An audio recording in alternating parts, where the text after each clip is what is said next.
ఈ రోజు మీరు వినబోతున్న కథ మీ అంచనాలకు అందనిది, మీ మనసుని కష్టపెట్టేది, మనుషుల మనసుల్లోని రాక్షసత్వాన్ని చూసి దేవుడు కూడా అసహ్యించుకున్న కథ ఇది. కాబట్టి ఎక్కడా స్కిప్ చేయకుండా చూడండి.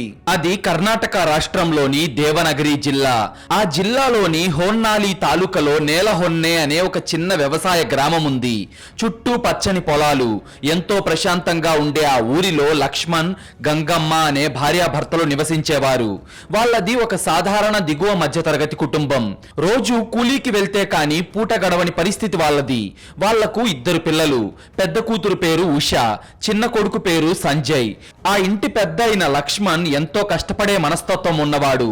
ఊర్లో పనులేవీ దొరకనప్పుడు కుటుంబాన్ని పోషించడానికి చుట్టుపక్కల ప్రాంతాలకు, ఒక్కోసారి రాష్ట్రం దాటి తమిళనాడు బోర్డర్లో ఉండే కాఫీ టీ ఎస్టేట్లకు వెళ్లి నెలల తరబడి కష్టపడి డబ్బులు పంపేవాడు. బయట నుంచి చూసే వాళ్ళది ఎంతో కష్టపడే ఒక నిజాయితీ గల కుటుంబం. కానీ 2010వ సంవత్సరంలో ఆ కుటుంబంలో ఒక వింతైన సంఘటన జరిగింది. పనుల నిమిత్తం ఊరు విడిచి వెళ్లిన లక్ష్మణ్ రోజులు గడుస్తున్నా నెలలు గడుస్తున్నా తిరిగి ఇంటికి రాలేదు. పల్లెటూర్లలో ఎవరి ఇంట్లో ఏ చిన్న విషయం జరిగినా ఇరుగు పొరుగు వాళ్లకు ఇట్టే తెలిసిపోతుంది. లక్ష్మణ్ చాలా కాలంగా కనిపించకపోవడంతో ఊరి జనాలు గంగమ్మను అడగడం మొదలు పెట్టారు. ఏమ్మా గంగమ్మ, లక్ష్మణ్ పనికి వెళ్లి చాలా రోజులైనట్లుంది, ఇంకా రాలేదేంటి అని ఆరా తీశారు. అప్పుడు గంగమ్మ ఎంతో విచారంగా ముఖం పెట్టుకొని, ఆయన తమిళనాడు బోర్డర్ లో ఉన్న ఒక ఎస్టేట్ లో పనికి వెళ్ళాడు, పనులు ఎక్కువై సెలవులు దొరకట్లేదని చెప్పాడు, వస్తాడులే అని బదులిచ్చింది. జనాలు కూడా అవునులే పాపం కష్టపడేవాడు కదా అని సరిపెట్టుకున్నారు. కానీ ఆ తర్వాత కూడా లక్ష్మణ్ ఇంటికి రాలేదు. ఈసారి జనాలు మళ్ళీ గట్టిగా అడిగేసరికి గంగమ్మ కళ్ళల్లో నీళ్లు పెట్టుకొని ఒక కట్టు కథ అల్లింది. ఆయన ఇక రాడు, పనికి వెళ్లిన చోటే వేరే ఒక అమ్మాయితో సంబంధం పెట్టుకున్నాడు, ఆమెను పెళ్లి చేసుకొని అక్కడే ఉండిపోయాడు, నన్ను నా పిల్లలను అనాథలను చేసి వెళ్లిపోయాడు అని ఊరు మొత్తాన్ని నమ్మించింది. ఒక భర్త వేరే మహిళతో వెళ్లిపోయాడు అని కట్టుకున్న భార్యే స్వయంగా ఏడుస్తూ చెప్తే ఎవరైనా ఎందుకు నమ్మరు? ఊరి జనాలు కూడా గంగమ్మ మాటలను గుడ్డిగా నమ్మేశారు. అయ్యో పాపం, పసిపిల్లలను పెట్టుకొని ఒంటరి తల్లి ఎంత కష్టపడుతుందో కదా అని సానుభూతి చూపించారు. గంగమ్మ కూడా ఊర్లో వ్యవసాయ పనులకు, కూలీ పనులకు వెళ్తూ పిల్లలను పెంచుతుంది. లక్ష్మణ్ వేరే పెళ్లి చేసుకుని వెళ్లిపోయాడు అన్న అబద్ధమే ఆ ఊరిలో నిజంగా మారిపోయింది. గంగమ్మ ఆడిన ఆ నాటకం ఎంత పక్కాగా ఉందంటే కనీసం లక్ష్మణ్ కనిపించకుండా పోవడం మీద పోలీసులకు ఒక మిస్సింగ్ కంప్లైంట్ కూడా ఇవ్వలేదు. ఒకసారి ఆ ఊరి వాతావరణం, ఆ కుటుంబాన్ని మీ మైండ్లో ఊహించుకోండి.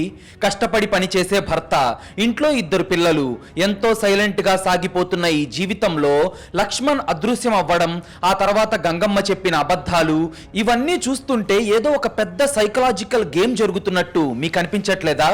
కాలం ఎవరి కోసం ఆగదు కదా. రోజులు నెలలయ్యాయి, నెలలు సంవత్సరాలయ్యాయి. లక్ష్మణ్ అన్న వ్యక్తి ఆ ఊరి జనాల జ్ఞాపకాల్లో నుంచి పూర్తిగా చెరిగిపోయాడు. అలా ఏకంగా 5 సంవత్సరాలు గడిచిపోయాయి. అది 2015వ సంవత్సరం. అప్పటికి లక్ష్మణ్ కూతురు ఉష వయస్సు 19 ఏళ్లు. ఆమె కాలేజీకి వెళ్లే వయసుకొచ్చింది. ఆ వయసులో ఉషకు రంగప్ప అనే ఒక కుర్రాడితో పరిచయం ఏర్పడింది. ఆ పరిచయం కాస్త ప్రేమగా మారింది. కానీ రంగప్ప వేరే కులానికి చెందినవాడు, పైగా తండ్రి లేని కుటుంబం కావడంతో ఉష ప్రేమను అంగీకరించడానికి గంగమ్మ ఒప్పుకోలేదు. నీకు ఆ అబ్బాయితో పెళ్లి చేయడానికి నేను ఒప్పుకోను, వాడిని మర్చిపో అని ఖరాఖండిగా తేల్చి చెప్పింది. కానీ ఉష తన తల్లి మాట వినలేదు. రంగప్ప మీద ఉన్న ఇష్టంతో తల్లిని ఎదురించి ఇల్లు వదిలి పారిపోయి వాడిని పెళ్లి చేసుకుంది. ఉష తన జీవితం ఇక ఆనందంగా ఉంటుంది అని కలలు కనింది. కానీ వాస్తవం వేరుగా ఉంది. పెళ్లి చేసుకున్న ఆ కొత్త జంటకు బతకడానికి సరిపడా డబ్బు లేదు, ఉద్యోగాలు లేవు, అద్దె ఇల్లు తీసుకుని బతికే స్తోమత లేదు.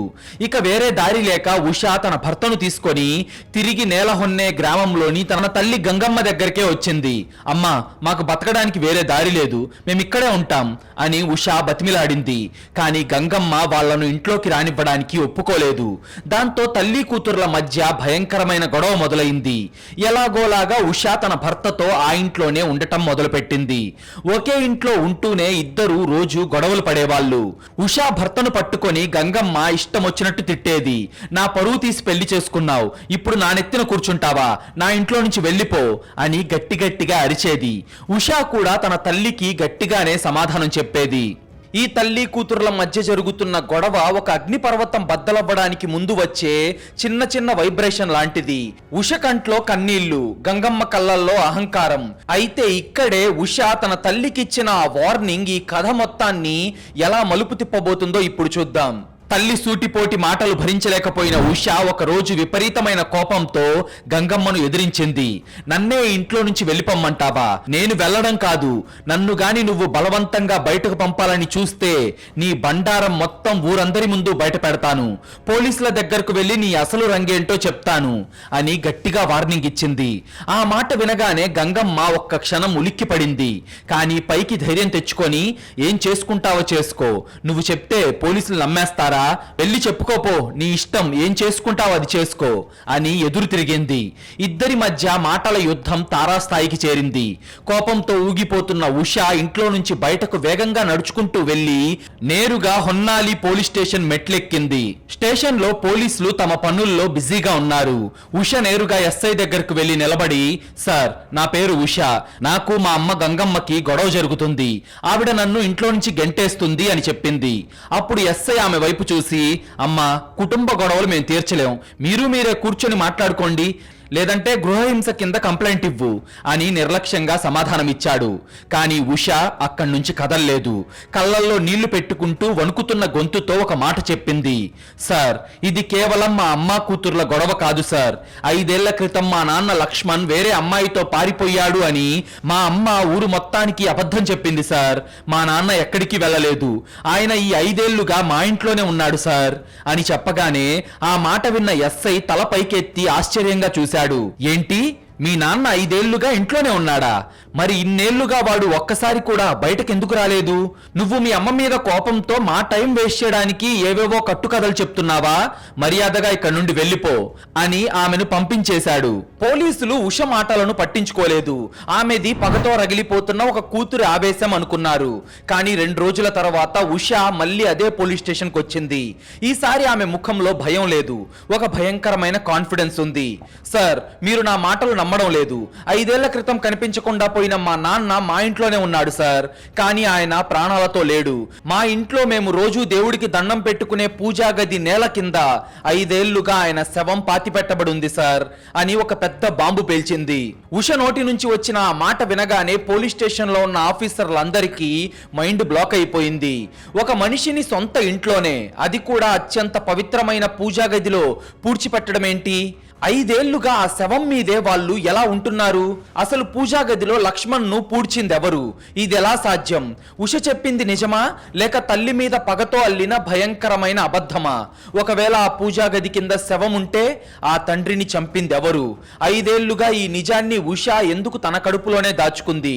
పోలీసుల విచారణలో బయటపడిన ఆ చీకటి గదిలోని నెత్తుటి నిజాలు, మీ ఊహలను సైతం వణికించే సంచలన వాస్తవాలు తెలుసుకునే ముందు మీలో చాలా మంది మన వీడియోలు చూస్తున్నారు కానీ వీడియోను లైక్ చేయడం లేదు, మన ఛానల్ను సబ్స్క్రైబ్ చేయడం లేదు. ప్లీజ్, మీరు చేసే చిన్న లైక్, ఒక సబ్స్క్రైబ్ మమ్మల్ని ఎంతో ఎంకరేజ్ చేసినట్టుగా ఉంటుంది. అలాగే మీరు ఇచ్చే ఒక పాజిటివ్ కామెంట్ ఇలాంటి రియల్ క్రైమ్ స్టోరీస్ని రోజు మీ ముందుకు తీసుకురావడానికి మాకు చాలా బూస్టప్ ఇచ్చినట్టుంటుంది. ఉష నోటి నుంచి వచ్చిన ఆ మాట వినగానే హొన్నాలి పోలీస్ స్టేషన్ లోని అధికారులందరూ శిలా విగ్రహాల్లా మారిపోయారు. అప్పటిదాకా ఇది తల్లి కూతుర్ల మధ్య ఉన్న సాధారణ ఆస్తి లేదా కుటుంబ గొడవ అనుకున్న ఎస్ఐకి ఒక్కసారిగా చెమటలు పట్టాయి. ఏంటి, మీ నాన్న శవం మీ ఇంట్లో, అది కూడా దేవుడి గదిలో పూడ్చిపెట్టబడుందా? నీకేమైనా మతిపోయిందా ఏంటమ్మా? ఏం మాట్లాడుతున్నావో నీకు కొంచెమైనా అర్థమవుతుందా? ఎవరైనా మనిషిని చంపి సొంత ఇంట్లో పూడ్చుకుంటారా? అందులోనూ పూజా గదిలో పూడ్చిపెట్టి 5 ఏళ్లుగా ఆ ఇంట్లోనే ఎలా ఉంటున్నారు అని పోలీసులు ఆశ్చర్యంతో పాటు తీవ్రమైన గందరగోళానికి గురయ్యారు. కానీ ఉష కళ్ళల్లో ఎలాంటి భయం లేదు. సార్, నేను చెప్పేది అక్షరాలా నిజం సార్. మా అమ్మ అబద్ధాలు ఆడుతుంది. మీరే స్వయంగా వచ్చి మా ఇంటి పూజా గదిని తవ్వి చూడండి. మా నాన్న అస్థి పంజరం మీకు దొరుకుతుంది. అలా గనక దొరక్కపోతే నన్ను అరెస్ట్ చేసి జైల్లో పెట్టండి సార్ అని ఎంతో నమ్మకంగా చెప్పింది. పోలీసులకు ఇప్పుడేం చేయాలో పాలుపోలేదు. ఉష చెప్తున్న మాటలను పూర్తిగా కొట్టిపారేయలేరు. అలాగని ఒకరి ఇంటికి వెళ్లి గుణపాలు తీసుకొని నేలను తవ్వడం అంత చిన్న విషయమేం కాదు. దానికి చట్టపరమైన అనుమతులు కావాలి. ఒకవేళ ఆ అమ్మాయి చెప్పినట్టు తవ్వి చూస్తే లోపల ఏమీ దొరక్కపోతే పోలీసుల పరువు అడ్డంగా పోతుంది. కానీ ఉష మాటల్లో ఉన్న కాన్ఫిడెన్స్ చూసి ఎస్ఐ ఈ విషయాన్ని పై అధికారుల దృష్టికి తీసుకెళ్లాడు. మొదట పై ఆఫీసర్లు ఆ అమ్మాయి ఏదో చిన్నపిల్ల, ఆ అమ్మాయి మాటలు నమ్మి పరువు తీసుకుంటామేమో అనుకున్నప్పటికీ సరే ఒకసారి ఆ అమ్మాయి మాటలు నమ్ముదాం అని వెంటనే ఎంఆర్ఓకు సమాచారం ఇచ్చి సెర్చ్ వారెంట్ తీసుకున్నారు. ఫోరెన్సిక్ టీంను కూడా సిద్ధం చేసుకున్నారు. అది ఆగస్టు 12, 2015. సమయం ఉదయం 10 గంటలవుతుంది. 4 పోలీస్ జీపులు సైరన్లు వేసుకుంటూ నేలహొన్నే గ్రామంలోకి ఎంటర్ అయ్యాయి. పల్లెటూరి జనాలు ఆ జీపుల్ని చూసి ఎవరికి ఏమైంది, ఎవరింటికి వెళ్తున్నారు అని కంగారుగా పరిగెత్తుకుంటూ బయటకొచ్చారు. అయితే జీపులు నేరుగా వెళ్లి గంగమ్మ ఇంటి ముందు ఆగాయి. పోలీసులను చూడగానే గంగమ్మకు ఏం జరిగిందో అంతా అర్థమైపోయింది. ఆమె గుండె వేగంగా కొట్టుకోవడం మొదలైంది. కానీ పైకి మాత్రం ధైర్యంగా కవర్ చేసుకుంటూ, ఏంటి సార్ మా ఇంటికి వచ్చారు, మేమేం తప్పు చేశాం సార్ అని అమాయకంగా అడిగింది.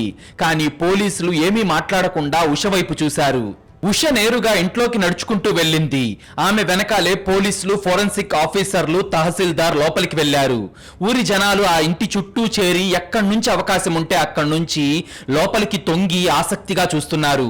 లోపలికి ఎంటర్ అయిన పోలీసులు, చెప్పమ్మా ఉష, మీ నాన్నను ఎక్కడ పూడ్చారు అని ఎస్ఐ అడిగాడు. ఉష తన చేతిని చాపి ఇంట్లో ఉన్న పూజా గది వైపు చూపించింది. సార్ ఇక్కడే సార్, ఆ దేవుడి పటాలు పెట్టిన చోటే, సరిగ్గా నేల కిందనే మా నాన్నున్నాడు అని చెప్పింది. అది విన్న పోలీసుల ఒళ్ళు గగురు పొడిచింది. హిందూ సాంప్రదాయంలో పూజా గది అంటే అత్యంత పవిత్రమైన ప్రదేశం. అలాంటి గదిలో శవాన్ని పూడ్చడం అన్న ఆలోచనే పైశాచికంగా ఉంది. బూట్లు విప్పేసి ఆ గదిలోకి వెళ్లిన పోలీసులు ఆ గదిని నిశితంగా పరిశీలించారు. ఆ ఇల్లు చాలా చిన్నది.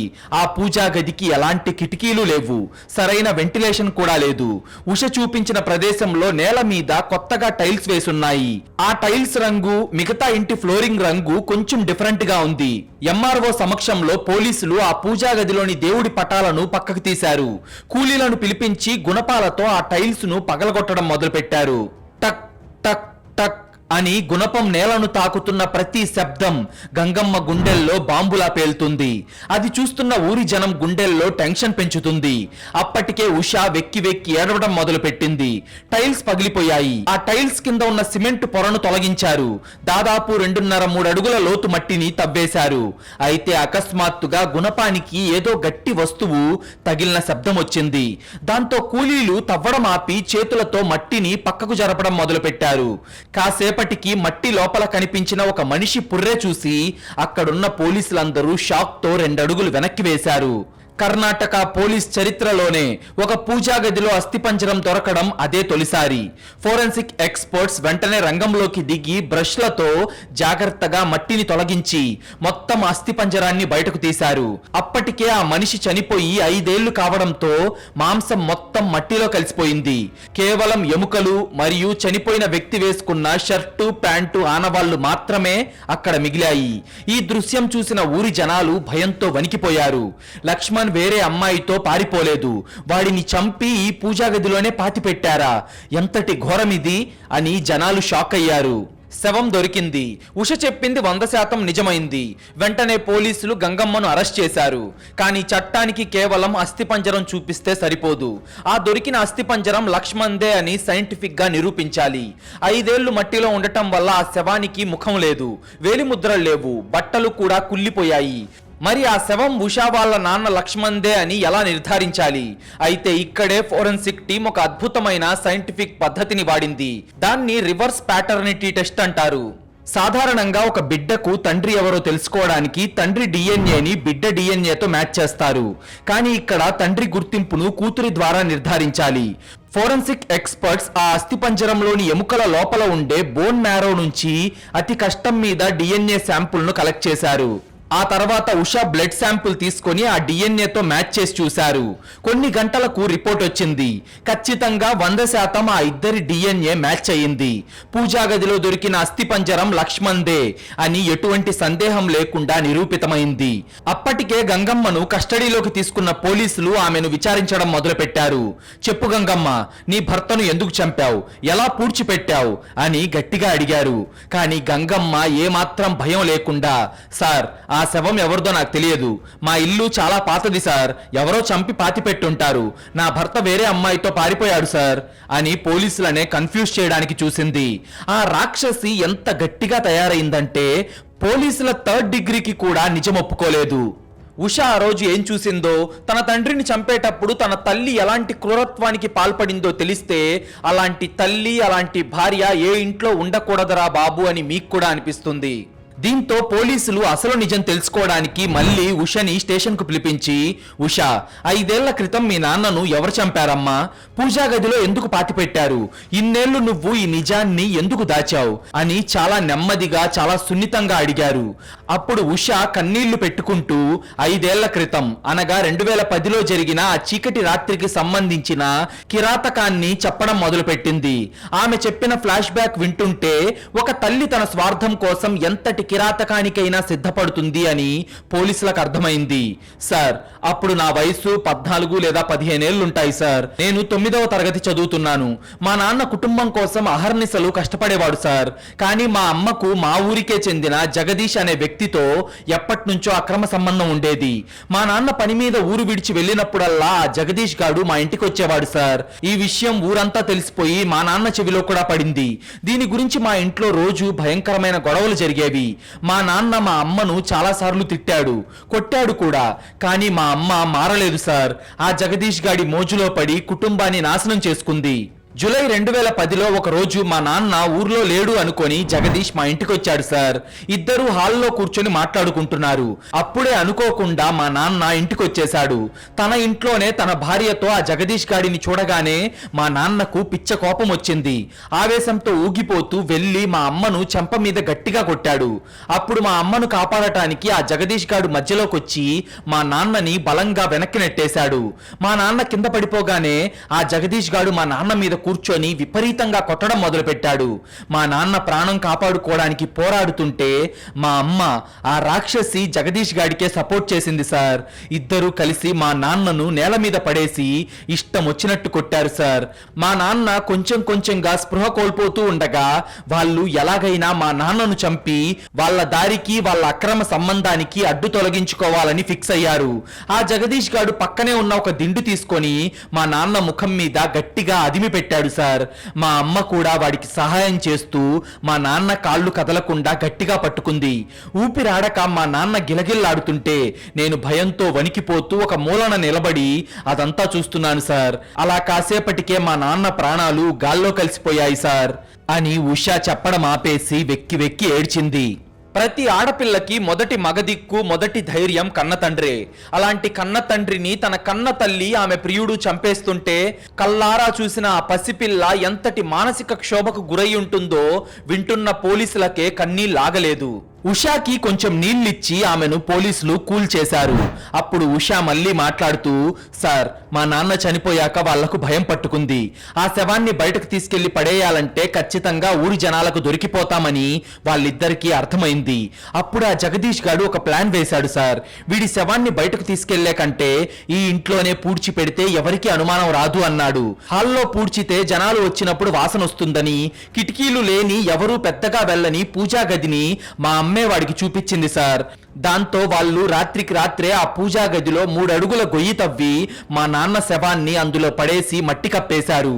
ఆ తర్వాత దాని మీద సిమెంట్ పూసి కొత్తగా టైల్స్ అతికించారు. ఇదంతా అయ్యాక జగదీష్ గాడు నా దగ్గరకు వచ్చి నా జుట్టు పట్టుకొని, ఒసే, ఈ రోజు ఇక్కడ జరిగిన విషయం ఎవరికైనా చెప్పావో రేపు నిన్ను కూడా మీ నాన్న పక్కనే గొయ్యి తవ్వి పూడ్చేస్తా, మర్యాదగా నోరు మూసుకొని పడుండు అని బెదిరించాడు సార్.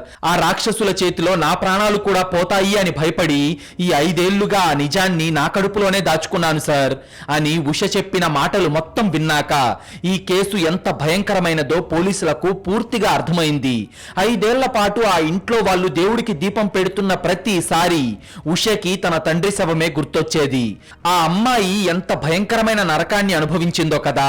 ఉష వాంగ్మూలం ఆధారంగా పోలీసులు పరారీలో ఉన్న జగదీష్ కోసం గాలింపు ముమ్మరం చేసి నెల రోజుల తర్వాత వాడిని కూడా పట్టుకొని కటకటాల వెనక్కి నెట్టారు. కానీ ఈ కేసు ఇక్కడితో ముగిసిపోలేదు. ఇక్కడే విధి ఆడిన ఒక అత్యంత క్రూరమైన, మన గుండెను ముక్కలు చేసే ఒక విషాదం జరగబోతుంది. ఆ విషాదం ఏంటి? 10 ఏళ్ల పాటు కోర్టులో సాగిన విచారణలో నిందితులు ఏమయ్యారు? ఈ కేసు మన సమాజానికి నేర్పే గుణపాఠం ఏంటి అనేది చూసే ముందు, ఇప్పటిదాకా మీరు ఈ వీడియో చూశారు అంటే మీకు ఈ వీడియో ఇంట్రెస్టింగ్గానే అనిపించుంటుంది అనుకుంటున్నాను.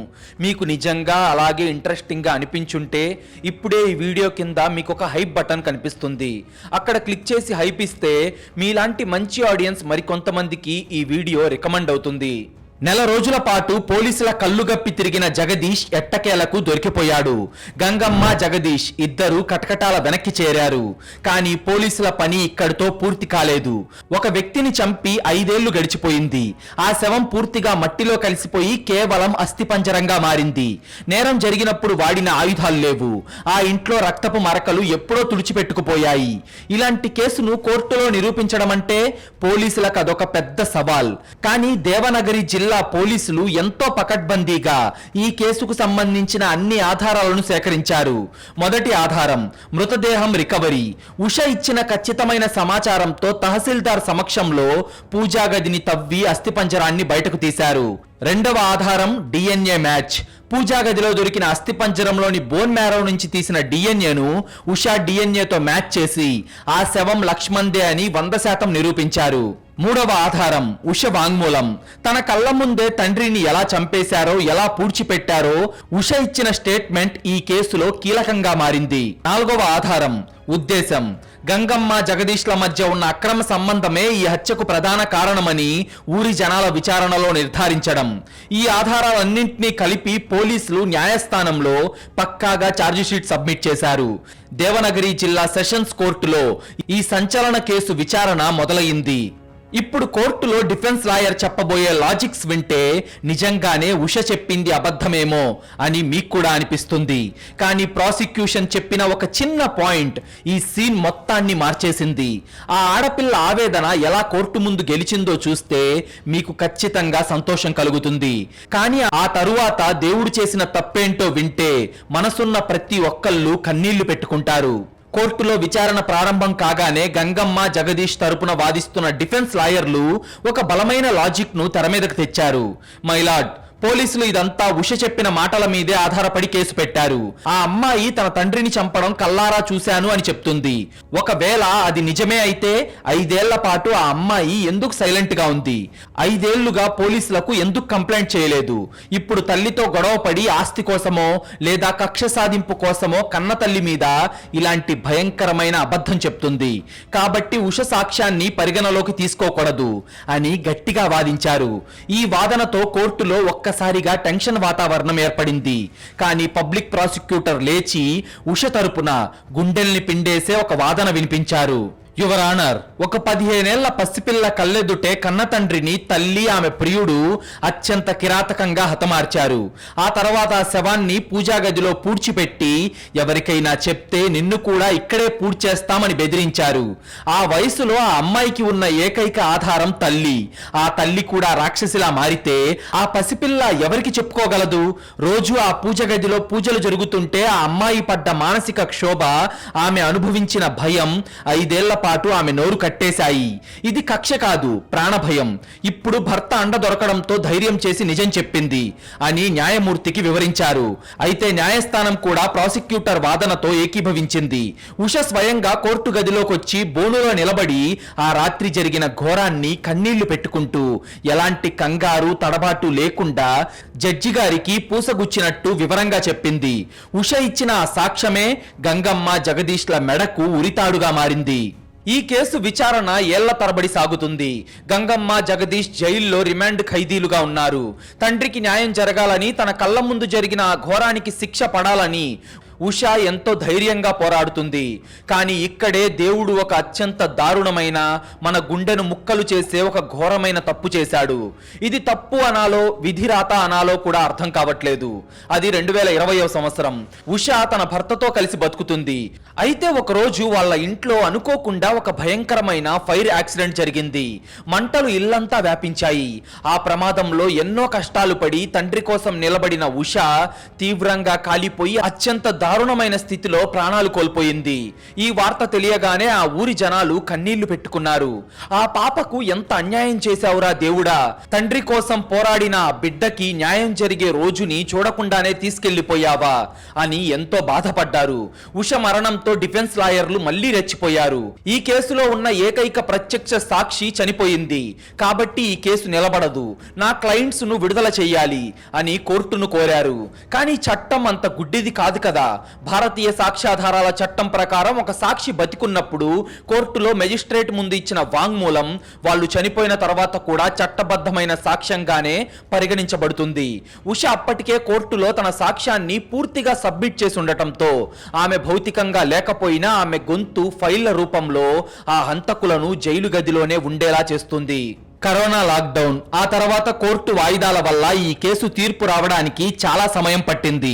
దాదాపు 10 సంవత్సరాల సుదీర్ఘ న్యాయ పోరాటం తర్వాత జూలై 2025వ సంవత్సరం Devanagari first additional districts and sessions court న్యాయమూర్తి ఈ సంచలన కేసులో అంతిమ తీర్పునిచ్చారు. కేవలం తమ అక్రమ సంబంధానికి అడ్డు వస్తున్నాడన్న ఒకే ఒక్క కారణంతో ఏ పాపం ఎరుగని లక్ష్మణ్ ను అత్యంత కిరాతకంగా ఊపిరాడకుండా చేసి చంపడం అనేది క్షమించరాని నేరం. ఆ తర్వాత ఆ శవాన్ని సొంత ఇంట్లోనే, అందులోనూ పూజా గదిలో పూడ్చిపెట్టి 5 ఏళ్ల పాటు ఏమీ ఎరగనట్లుగా సమాజాన్ని మోసం చేయడం వాళ్ళలోని రాక్షసత్వాన్ని స్పష్టం చేస్తుంది. ఉష ఇచ్చిన సాక్ష్యం, DNA రిపోర్ట్స్ ఇవన్నీ ఈ ఇద్దరి నేరాన్ని ఎటువంటి సందేహాలకు అవకాశం లేకుండా పక్కాగా నిరూపించాయి. అందుకే ఈ హత్యకు కుట్ర పన్నినందుకు, కుట్రను అమలు చేసినందుకు IPC సెక్షన్ 302, సెక్షన్ 120B కింద నిందితులైన గంగమ్మ మరియు జగదీష్లకు ఈ కోర్టు యావజ్జీవ కారాగార శిక్ష విధిస్తుంది. అలాగే సాక్ష్యాధారాలను నాశనం చేసినందుకు IPC సెక్షన్ 201 కింద అదనపు శిక్షలు మరియు జరిమానాలు ఖరారు చేస్తున్నాం అని న్యాయమూర్తి తీర్పునిచ్చారు. చట్టం తన పని తాను చేసింది, పాపానికి శిక్ష పడింది. కానీ ఈ కేసులో శిక్ష పడింది గంగమ్మ, జగదీష్లకే కాదు, ఎలాంటి తప్పు చేయని ఒక పసివాడికి దేవుడు అత్యంత కఠినమైన జీవితకాల శిక్ష వేశాడు. వాడే లక్ష్మణ్ చిన్న కొడుకు సంజయ్. 2010లో తండ్రి చనిపోయే నాటికి వాడి వయస్సు కేవలం 7 ఏళ్లు. నాన్న ఎక్కడికి వెళ్ళాడమ్మా అని అడిగితే గంగమ్మ వాడికి అబద్ధాలు చెప్తూ పెంచింది. 5 ఏళ్ల తర్వాత వాడికి అన్నం పెట్టి పెంచిన తన కన్న తల్లే తన తండ్రిని చంపిందని వాడికి అర్థమైంది. తాను ఆడుకుంటున్నా నిద్రపోతున్న ఆ పూజా గది నేల కిందే తన తండ్రి శవం ఇన్నేళ్లుగా పాతిపెట్టబడి ఉందని వాడికి పూర్తిగా తెలిసిపోయింది. తండ్రిని కోల్పోయాడు. తల్లి హంతకురాలిగా జైలుకు వెళ్ళింది. అండగా ఉంటుంది అనుకున్న సొంత అక్క ఉష అగ్ని ప్రమాదంలో అన్యాయంగా కాలిపోయి చనిపోయింది. ఒక తల్లి ఒళ్ళు ఇల్లు మర్చిపోయి పెట్టుకున్న అక్రమ సంబంధం ఒక పచ్చని కుటుంబాన్ని సర్వనాశనం చేసింది. ఈ రోజు ఆ సంజయ్కు ఈ ప్రపంచంలో ఎవరూ లేరు. అతను ఒక జీవోత్సవంలా అనాథగా మిగిలిపోయాడు. అతనికి జరిగిన ఈ అన్యాయానికి ఎవరు సమాధానం చెప్తారు? ఒక ఇల్లు అనేది మనిషికి దేవాలయం లాంటిది. అందులో పూజా గది అనేది మనం మనస్ఫూర్తిగా ప్రార్థించే ఒక పవిత్ర స్థలం. అలాంటి చోట ఒక శవాన్ని పూడ్చి 5 ఏళ్లు ఉండాలి అంటే ఆ మనుషుల మైండ్ సెట్ ఎంత కఠినంగా మారిపోయి ఉంటుందో ఒక్కసారి ఊహించండి. ఈ నేలహొన్నే క్రైమ్ స్టోరీ మనకు నేర్పే గుణపాఠాలు కొన్ని మనం ఖచ్చితంగా తెలుసుకోవాలి. మొదటిది చైల్డ్హుడ్ ట్రామా. ఒక 15 ఏళ్ల అమ్మాయి తన తండ్రిని కళ్ళెదుటే చంపేస్తుంటే చూడటం, ఆ తర్వాత ఆ శవం పైనే 5 ఏళ్లు బతకడం అనేది ఎవరికైనా పిచ్చెక్కించే విషయం. ఆ పాప ఎన్ని నిద్రలేని రాత్రులు గడిపిందో, ఎంత భయంతో బతికిందో కదా. తల్లిదండ్రులు చేసే తప్పులు, వాళ్ళు ఇంట్లో పడే గొడవలు పిల్లల మనసుల మీద ఎలాంటి భయంకరమైన ముద్ర వేస్తాయో చెప్పడానికి ఈ కేసే ఒక ఉదాహరణ. పెద్దల స్వార్థానికి పిల్లల బాల్యం బలైపోకూడదు అనే విషయాన్ని ప్రతి భార్యాభర్త తెలుసుకోవాలి. రెండవది అక్రమ సంబంధాలు. కేవలం ఒక క్షణిక సుఖం కోసం, మోజు కోసం, ఒక పరాయి వ్యక్తి కోసం. కట్టుకున్న భర్తను చంపిన ఆ రాక్షస తల్లి చివరికి కన్న కూతురి సాక్ష్యంతోనే కటకటాల పాలయ్యింది. తప్పు చేస్తే ఎప్పటికీ తప్పించుకోలేరు. అబద్ధం ఎంత వేగంగా పరిగెత్తినా నిజం ఎప్పుడో ఒకప్పుడు దాన్ని సైలెంట్గా వచ్చి పట్టుకుంటుంది. మూడవది, పాపం ఎప్పటికీ దాగదు. శవాన్ని పూడ్చిపెట్టి దాని మీద సిమెంట్ వేసి టైల్స్ వేసి పైన దేవుడి పటాలు పెట్టి పూజలు చేస్తే తమ నేరం మట్టిలోనే కలిసిపోతుందని వాళ్ళు అనుకున్నారు. కానీ దేవుడు అనేవాడు అన్నీ చూస్తూనే ఉంటాడు. 5 ఏళ్ల తర్వాత ఆ నేల పగిలింది, అస్థిపంజరం బయటకొచ్చింది. తప్పు చేసిన వాళ్ళు చట్టం ముందు తన మనస్సాక్షి ముందు నిలబడక తప్పదు. అయితే ఈ కేసు గురించి రీసెర్చ్ చేస్తున్నప్పుడు నాకు ఒక పెద్ద డౌట్ వచ్చింది. ఉషా చనిపోవడానికి కారణమైన అగ్ని ప్రమాదం న్యాచురల్ గానే జరిగిందా లేదా ఎవరైనా కావాలనే చేశారా? మీరేమనుకుంటున్నారో ఖచ్చితంగా కామెంట్ చేయండి. కర్ణాటక రాష్ట్రాన్ని కుదిపేసిన దేవనగరి పూజా గది మర్డర్ మిస్టరీ గురించి మీకు డీటెయిల్డ్ గా చెప్పాను. ఈ కేసు మీకు ఎలా అనిపించింది? ఆ తల్లి చేసిన కిరాతకం గురించి, అన్యాయంగా చనిపోయిన ఉష గురించి మీరేమనుకుంటున్నారు? అలాగే ఒంటరిగా మిగిలిపోయిన ఆ చిన్నారి సంజయ్ కు ప్రభుత్వం ఎలాంటి సహాయం చేసి ఉండాలి అనేది కూడా ఖచ్చితంగా కామెంట్స్ లో చెప్పండి. అలాగే మీకు గనుక ఈ రియల్ క్రైమ్ స్టోరీ ఇంట్రెస్టింగ్ గా అనిపించుంటే ఇప్పుడే ఈ వీడియోను లైక్ చేసి మన ఛానల్ ను సబ్స్క్రైబ్ చేసుకోండి. మీరు చేసే చిన్న లైక్, ఒక సబ్స్క్రైబ్ మమ్మల్ని ఎంతో ఎంకరేజ్ చేసినట్టుగా ఉంటుంది. అలాగే మీరిచ్చే ఒక పాజిటివ్ కామెంట్ ఇలాంటి రియల్ క్రైమ్ స్టోరీస్ రోజు డీటెయిల్డ్గా మీ ముందుకు తీసుకురావడానికి మాకు చాలా బూస్టప్ ఇచ్చినట్టుంటుంది.